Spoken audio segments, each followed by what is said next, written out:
Hi friends, welcome back to smart Karnataka vlogs.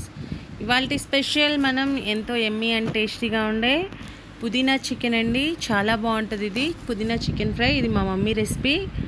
నాకైతే చాలా ఇష్టం. ఇది మా మమ్మీ చాలా బాగా చేస్తారు ఈ కూర. ఇప్పుడు దీన్ని ఎలా తయారు చేసుకోవాలో, దీనికి కావాల్సిన పదార్థాలు, తయారీ విధానంలోకి వెళ్ళిపోదాం మనం. ఆనియన్స్ అండి, ఇక్కడ 2 ఆనియన్స్, ఒక 10 చిల్లీస్ తీసుకున్నాను. అలాగే పుదీనా 2 కట్టలు పుదీనా అండి. ఇప్పుడు గ్యాస్ మీద నేను కుక్కర్ పాన్ పెట్టుకుని ఒక 4 స్పూన్స్ ఆయిల్ వేసుకున్నాను, టేబుల్ స్పూన్స్ ఆయిల్.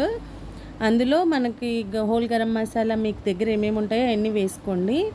అవి వేగాక ఉల్లిపాయ పచ్చిమిరపకాయ వేసుకోండి. ఉల్లిపాయ పచ్చిమిరపకాయ కొద్దిగా వేగంగానే అల్లం వెల్లుల్లి పేస్ట్ వేసుకోవాలి. అది కూడా కొద్దిగా ఫ్రై అయ్యాక మనం ముందుగా తీసుకున్న 2 కట్టలు పుదీనా ఉంటుంది కదండి, దాన్ని బాగా కట్ చేసుకుని వేసుకోవాలి.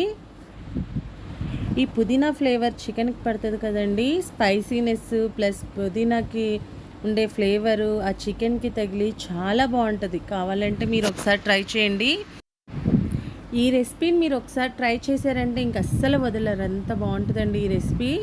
ఇప్పుడు ఉల్లిపాయ పచ్చిమిరపకాయ మనం పుదీనా అంతా ఫ్రై అయింది కదా. ఇప్పుడు ముందుగా కలిపి పెట్టుకున్న చికెన్ ముక్కలు వేసేసుకుంటున్నాను. ఇక్కడ 2 లెగ్ పీసులు తీసుకున్నానండి మా బొడ్డోళ్ళు ఇద్దరికి. ఈ చికెన్లో నేను ఏమేమి కలిపానంటే అల్లం వెల్లుల్లి పేస్ట్ అండి, 2 స్పూన్స్ అల్లం వెల్లుల్లి పేస్ట్, అలాగే కారం 2 స్పూన్స్, ప్లస్ సాల్ట్ అండి, కొద్దిగా సాల్ట్. అలాగే మనం పెరుగు తీసుకున్నాను, ఒక 2 టేబుల్ స్పూన్స్ పెరుగు, ప్లస్ 2 నిమ్మకాయలు తీసుకున్నాను. 2 నిమ్మకాయలు తీసి కలిపి పెట్టుకుని ఒక ½ అన్ అవర్ మ్యాగ్నేట్ చేసి పెట్టుకున్నాను. ముక్కలన్నీ వేసుకుని బాగా కలుపుకోవాలండి. బాగా కలుపుకుని ఇది మీడియం ఫ్లేమ్లోనే ఉండాలి, మరి హై ఫ్లేమ్ కాదు, లో ఫ్లేమ్ కాదండి. మీడియం ఫ్లేమ్లోనే ఉంచుకొని ఒక 10 మినిట్స్ కుక్ చేసుకుంటే రెడీ అయిపోతుంది.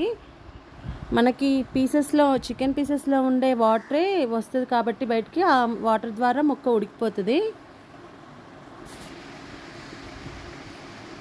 ఈ కర్రీ వచ్చేసేసి బగారా రైస్, చపాతీ, రోటీస్లోకి చాలా బాగుంటుందండి. మనకి కర్రీలో ఆయిల్ పైకి తేరుకునేదాకా కర్రీని ఉడికించుకోవాలండి. మీడియం ఫ్లేమ్లోనే ఉంచండి. ఒకసారి కలుపుకుంటున్నాను నేను. ఇందులో నేను 2 teaspoons whole garam masala powder వేసుకున్నానండి. అది ఇంట్లో తయారు చేసిందే. ఆ వీడియో మీకు స్కిప్ అయ్యింది. 2 స్పూన్స్ వేసుకున్నాను. అలాగే ఇందులో కొద్దిగా మిగిల్చుకున్న పుదీనా కూడా వేసేసుకుంటున్నాను. మనకు ఆల్మోస్ట్ కర్రీ రెడీ అయిపోయిందండి. ఇప్పుడు గ్యాస్ ఆఫ్ చేసుకుని కూరని సర్వింగ్ బౌల్లోకి సర్వ్ చేసేసుకుందాము. చూసారు కదా ఫ్రెండ్స్, ఎంతో ఎమ్మీ అండ్ టేస్టీగా ఉండే పుదీనా చికెన్ రెడీ అయిపోయింది. మీరు కూడా ట్రై చేయండి. ఈ వీడియో కనుక మీకు నచ్చినట్టయితే లైక్ చేయండి, షేర్ చేయండి, అలాగే subscribe to smart Karnataka vlogs.